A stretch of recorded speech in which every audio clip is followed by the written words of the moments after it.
제가 국회의원 초기에 가서 보니까 건설교통부 장관은 추병직 장관이었고요.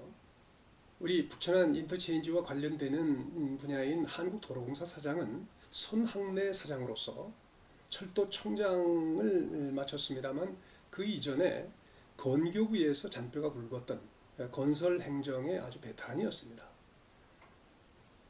저는 제가 건교위원회를 선택한 것이 바로 이 북천안 인터체인지 때문이다. 이렇게 주장관과 손학래 사장에게 얘기를 했더니 이분들이 참 몹시 부담스러워하면서 지난 1970년 경부고속도로가 완공된 이후에 한 번도 국비되어서 인터체인지 건설 사업을 한 적이 없다. 이런 그 점을 강조를 하더라고요.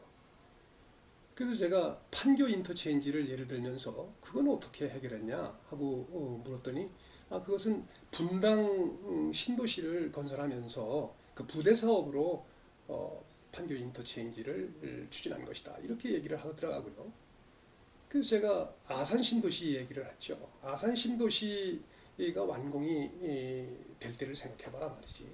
지금도 천안 인터체인지는 토요일이나 일요일만 되면 붐벼서 대단히 교통체증이 심한 상황인데 아산 신도시가 완공이 되게 되면 천안 시내 일대의 그 교통은 정말 지옥같이 변할 것이다. 이렇게 지적을 하면서 그때 대비해서라도 반드시 이 사업이 완공되어야 한다. 이런 점을 제가 강조를 했죠. 그래서 2005년 7월 달에 아산 신도시 제2단계 계획에 바로 이 북천안 인터체인지 사업이 포함되게 된 것입니다. 이렇게 해서 아산 신도시 제2단계 계획에 북천안 인터체인지 계획을 포함시키긴 했습니다만 막상 실행 과정에서 여러 가지 문제점이 야기되더라고요. 가장 대표적인 것이 여기에 필요한 소요 예산을 누가 부담할 것이냐, 말하자면 재정 부담 주체를 누구로 정할 것이냐 하는 문제가 있고요.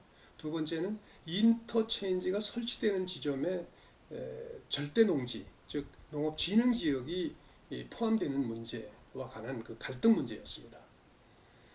우선 재원 부담 문제와 관련해서는 여러 가지 난관을 논의한 끝에 결국은 대한주택공사가 소요 예산 전부를 부담을 하고 한국도로공사가 그 대행 사업으로 추진한다는 원칙에 합의할 수가 있었습니다.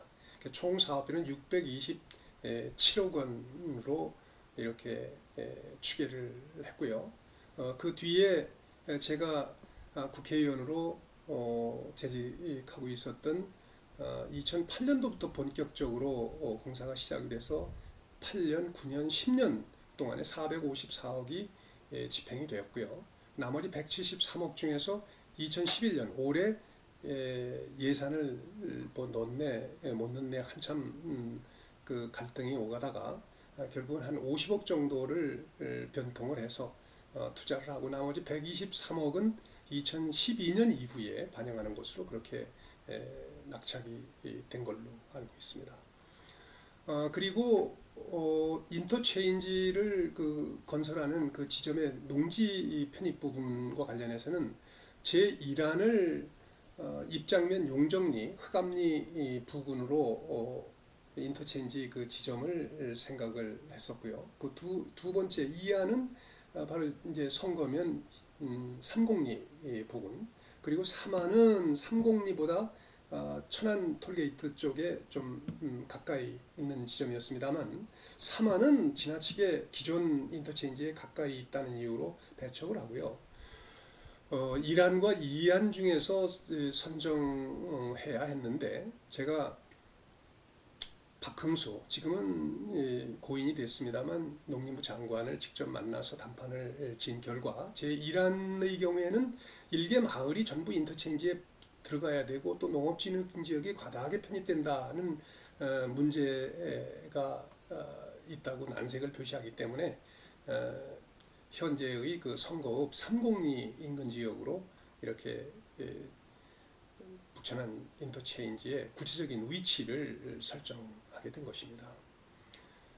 제가 북천안 인터체인지 건설 그 사업의 전반에 대해서 제가 쭉 설명을 드린 것은 어떤 사업이든지 지역 주민이 어떤 열망과 그 사업의 비전 그리고 이 추진하는 사람들이 열정이 있어야 원만하게 이런 모든 대형 사업이 추진될 수 있다고 하는 점을 교훈으로 남기기 위해서 이 문제에 대해서 이렇게 소상하게 밝혀둔 것임을 우리 시민 여러분들께서 이해해 주시기 바라겠습니다.